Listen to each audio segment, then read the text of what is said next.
Şondan bir öksen şon hakkında bir vaqana aytayın. Şah Abdülaziz rahmetullahi aleyh Şah Velillah Dehlevi rahmetullah'ın oğlu. Qazi Sanallah Panipetli rahmetullahi aleyh Şah Velillah Dehlevi rahmetullah'ın şagirdi. Allah Teala'nın emri bolup Şah Velillah Dehlevi rahmetullahi aleyh dünyadan gitti ya. Qazi Sanallah Panipetli rahmetullahi aleyh şondan yola çıkya. O da manna köşe, o da manşıdı manna da varahim yankı ayağulog bilen mana gari da yani ayağulog bilen marahim musafirleri böyle şeyler varahim ektiya edilemiştir o vakit. Şurada manna ba Pakistan'da. Yani araba bilen. Ondan sonra araba mı niye? Arabası Hindumuştuk ki. On bariya khala yankı Hindu ranende gari yankı araban Türk bariyan adam idin o da Qazi sahip bir sorum var deyipti. Näme soraq? O bir gen va soraptır yani. Naud billah Allah Teala Müslüman mı Hindu mu deyiptir. Qazi rahmetullahi aleyh näme diye deyiptir. Näme cevap vermedi. Allah Teala Müslüman mı Hindu mu?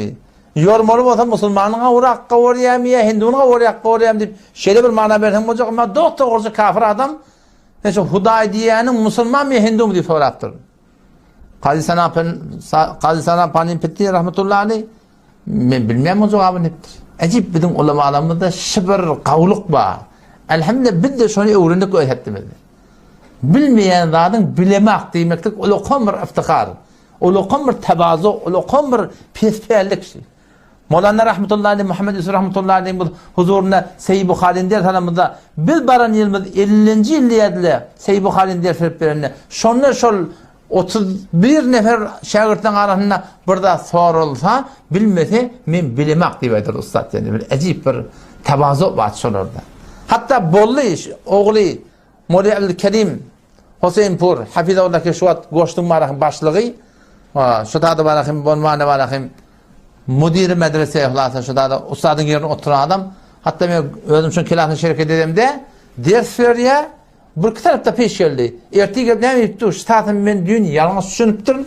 Bu sizle demiştik. Sizle deyip aydardı yani. Sizle tevazu var yani. Acip bir zat yani.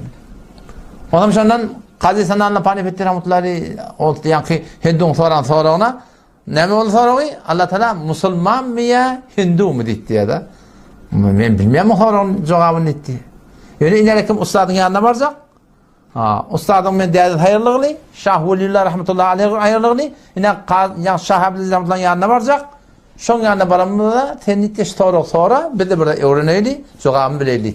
Sonra bardılar diye. O hem tesiriyet aytılı diye, taziyet aytılı diye. Allah kuvvet versin, imanlı olsun. Şah Abdülaziz rahmetullahi aleyh yan Hindu sorab, Şah sahip memur sorab var idi. Şah Abdülaziz rahmetullahi aleyh müfessir Kur'an. İki tane tefsir kitabı var. Bir Sure Mulk'un ki, o bir Sure Bakara'nın ki tefsiri azizi diye bir fetavayı azizisi de var. O tabi şunla ne mi sonra onunla Allah Teala şakada şu hazır cevapmıştık yani Şah Abdülaziz rahmetullahi. Allah Teala Müslüman mı ya Hindu mu dedi ya da durun yerine yankı cevap verdi Allah Teala Müslüman etti. O ne yazı Müslüman ettir? Onda o da deyiptir. Siz de sığırı abadet yartınız, sığırı mabut bilyartınız.